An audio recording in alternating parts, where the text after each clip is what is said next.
Gang stalked and bullied online by fake accounts.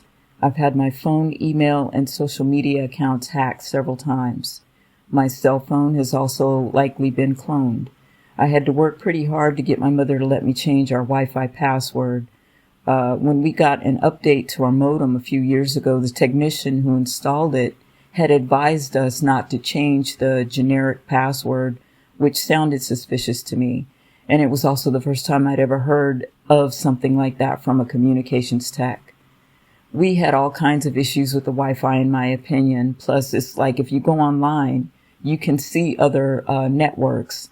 What I found was there were always an abundance of different names and numbers and hotspots and random names on any given day.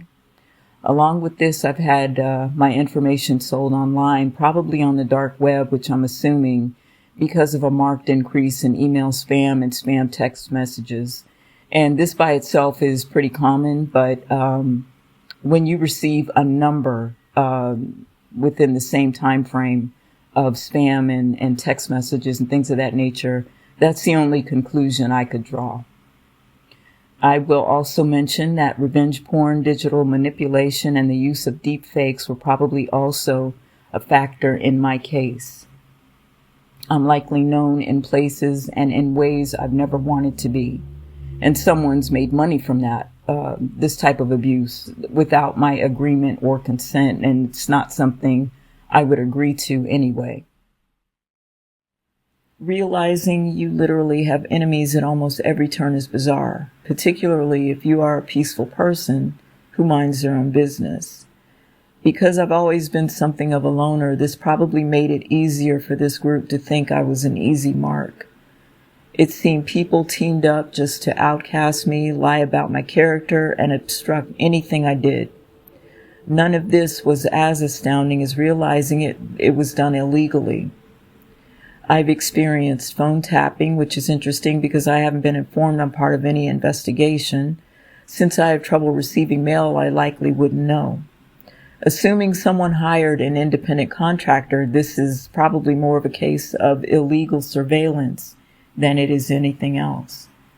The gist of it for me is that people felt they had a right, paid or not, to stalk, intimidate, and bully a single individual based only on what they were told about them. I guess it takes a village with pitchforks. I'm choosing right now not to go into detail about those posing as my family who or were involved with this group. I learned I'm not the only person who has experienced something like this in this particular town. I'm also sure my situation mirrors a cold case or two. I've sent out prayers for all those they've done this to, known or unknown. I've sent out prayers for those souls whose peace was disturbed or whose ashes or graveyard dirt had been used in their rituals. I prayed for all the innocent adults, teens, and even children this group has affected, abused, or sacrificed, quote unquote. Some of these likely had mysterious accidents, disappearances. Over some of the adults, there were probably suicides. I also prayed for all the animals they've killed or used in rituals. Of all of this, everything that I've experienced, I suspect fraud and that my name and signature have been used. So what I've experienced makes me think that it's now a cover-up for something bigger, something maybe with more national or international tentacles. I don't know. My best guess is that it's something undeniably immoral and corrupt, alongside the promise of a sum or sums of blood money and whatever prestige this group provides. I once read about groups of this type with cult-like hazing, where they place bets on which new recruit could do the most damage to the target, or which is probably one person. This tells me two things. Their activities are part of some type of initiation or inclusion into an occult group, and that they've been doing smear campaigns like this and much worse for decades successfully. That's the truly disturbing part, because it indicates to me the likelihood they have hidden or at least non-apparent contacts and the ability to abuse local resources such as USPS, the local police force, the judicial system, state offices, local banks and businesses, etc. Someone in the control group wanted me to appear a certain way for a period of time, and I was actively stalked by accounts, a plethora of OnlyFans accounts on Instagram. I have never used nor been interested in anything on OnlyFans. Most of these accounts were not real, and the frequency of them was not so much offensive as irritating. Maybe I was supposed to be really shocked or, offended or something, but those behind it were really just shitty actors.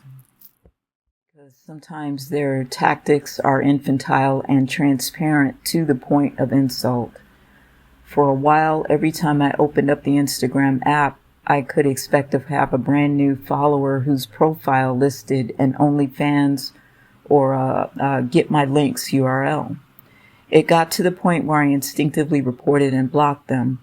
I made frequent use of IG support and a number of the fake accounts were removed, but of course more popped up. One day someone literally used the same profile photo for 4 different accounts. It's like they weren't even trying anymore.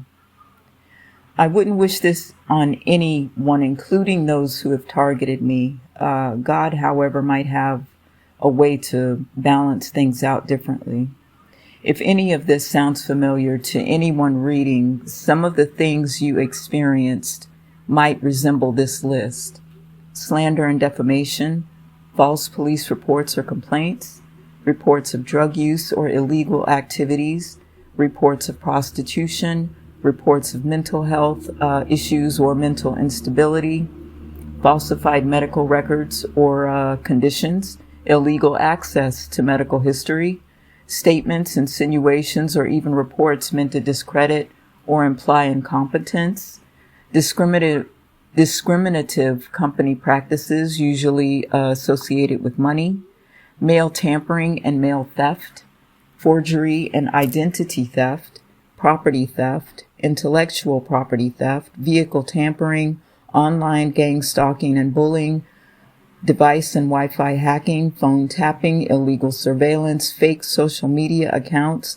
fake text messages, emails, and phone messages meant to appear as if sent by me, physical stalking, GPS tracking, and, it's a lot. Contamination and poisonous substances in food or drink. I'm thinking that I probably should have the water tested at this point. Despite all that I've experienced, I'm oddly grateful because if nothing else, it's been a true test of my character, my strength, my integrity, and definitive sense of self. I've learned how strong I am and how my faith in my Creator not only astounds me, but it has been more than enough to pull me through anything, even death spells. Hopefully there's not an illegal power of attorney or life insurance policy that goes along with that. This is my disclaimer. My name is Veronica L. Martinez, and I am 58 years of age. I make digital art under the moniker Art Lynette, and I create electronic music under the stage name Ronnie Mehanis. I am an independent artist. I do not have a partner or media manager. I have sole ownership of my property and creations. No one is legally authorized to have a power of attorney, life insurance policy, or even a conservatorship over me. No one but me is authorized to modify, use, or sell my image, my name, my property, or anything I individually produce or create without my consent. Thank you for listening.